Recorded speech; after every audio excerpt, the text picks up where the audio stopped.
Hello, it's Philip Taylor speaking from Richmond Green Chambers, and I'm looking at a curious book that's come in from Oxford University Press. It's called The Right of Non-Use.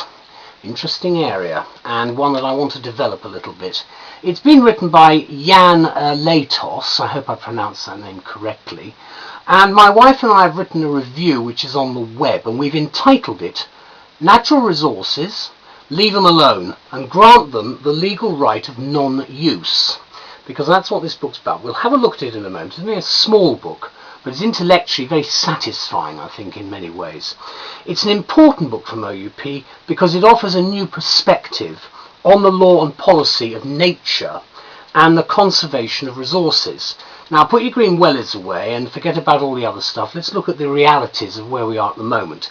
It could well be destined, in our view, this book, to become a classic in environmental law because it's looking at the future.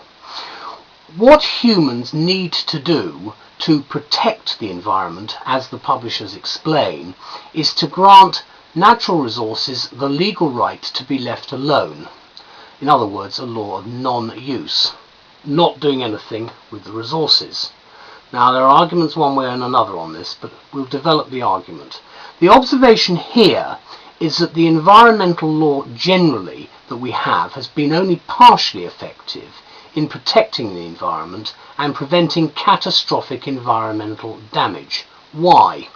Because it's fundamentally anthropocentric rather than ecocentric, created for the benefit of humans first, in other words, rather than the environment upon which humans depend for their existence.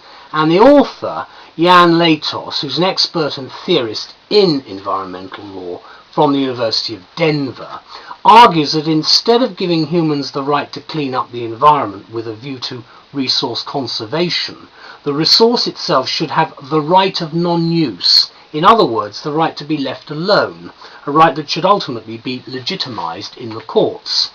If all this sounds a bit sort of New Age, utopian and rather American West Coast, it's not necessarily a new idea.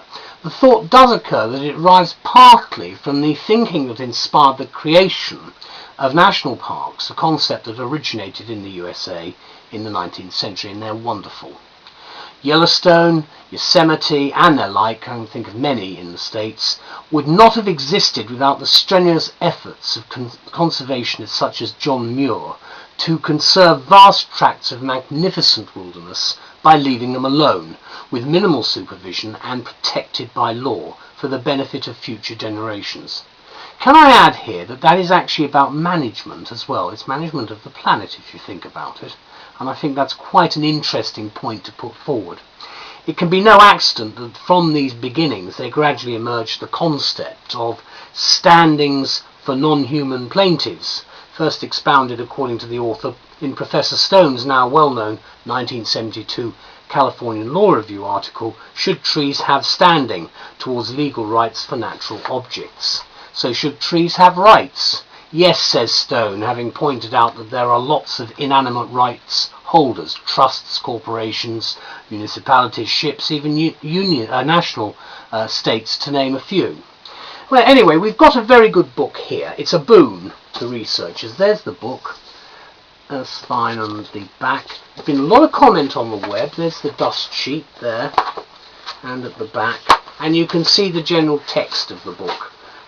You've got a short index there, and then you've got the general text, which is set out in that particular way. And then, of course, there's plenty of footnoting going on, which is very helpful.